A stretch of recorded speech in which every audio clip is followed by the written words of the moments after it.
London से बैठकर रच डाली साजिश, हसीना को भागने पर किया मजबूर। आईएसआई के साथ हुई डील पर बड़ा खुलासा, खालिदा के बेटे की करतूत आई सामने। बांग्लादेश में इन दिनों बवाल मचा है। हिंदू अल्पसंख्यकों पर अत्याचार की खबरों ने तूल पकड़ा है। मंदिरों पर आक्रमण और तोड़फोड़ की खबरों से भारत में चिंता की लकीरें बढ़ चुकी हैं। हर ओर प्रदर्शन हो रहा है, लेकिन इन सब के बीच बांग्लादेश की पूर्व प्रधानमंत्री शेख हसीना के खिलाफ साजिश का पर्दाफाश पाकिस्तान की एजेंसी आईएसआई और बांग्लादेश की पार्टी बीएनपी नेता खालिदा के बेटे रहमान का हुआ है। कुछ मीडिया रिपोर्ट से जानकारी मिल रही है कि रहमान ने एक खाड़ी देश में आईएसआई के साथ कई तरीके की बैठकें की, जहां बांग्लादेश में बवाल मचाने का पूरा प्लान तैयार कर लिया गया।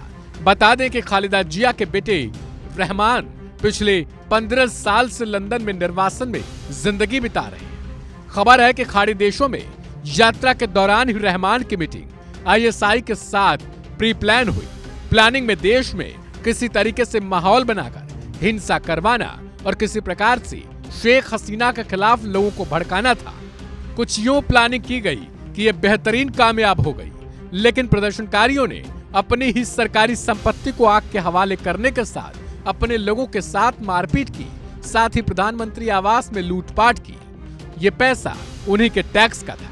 कहा जा रहा है कि रहमान की चाहत है दोबारा से बांग्लादेश की गद्दी हासिल करना, जिसके लिए वो ये सब कर रहे हैं। उनके सोशल मीडिया रिपोर्ट से इन दावों पर और अधिक मुहर लग जाती है, क्योंकि उन्होंने हिंसक प्रदर्शनों के दौरान भड़काऊ पोस्ट कर शेख हसीना को निशाना बनाने के लिए लोगों को उकसाने की पूरी भरपूर कोशिश। बता दें कि उनकी मां खालिदा जिया 2001 से 2006 तक बांग्लादेश की प्रधानमंत्री भी रह चुकी हैं। तब आरोप लगाए जाते थे कि उनके बेटे रहमान ही सत्ता को संभाला करते थे। बता दें कि रहमान को बांग्लादेश में उम्र कैद की सजा शेख हसीना पर जानलेवा हमला करने के आरोपों में मिल चुकी थी। हालांकि वो बचकर देश छोड़कर फरार हो गए, जिसके बाद से लगातार वो शेख हसीना को टारगेट किए हैं। हालांकि बांग्लादेश की बढ़ती अर्थव्यवस्था को देखते ही पाकिस्तान और चीन के होश उड़ जाया करते थे, क्योंकि आने वाले दिनों में बांग्लादेश की जिस हिसाब से ग्रोथ हो रही थी, उससे ये माना जा रहा था कि एशिया में बांग्लादेश भी एक शक्ति के रूप में बनकर उभर सकती है। लेकिन हसीना के विरोधियों को ये बातें पच नहीं रही थी कि आने वाले समय में क्या हसीना दोबारा से बांग्लादेश की सत्ता पर काबिज हो जाएंगी, क्योंकि आम चुनाव में आरोप लगाया गया कि हसीना ने चुनाव में तमाम तरीके से छेड़खानियां की और चुनाव को अपने हिस्से में बदल दिया।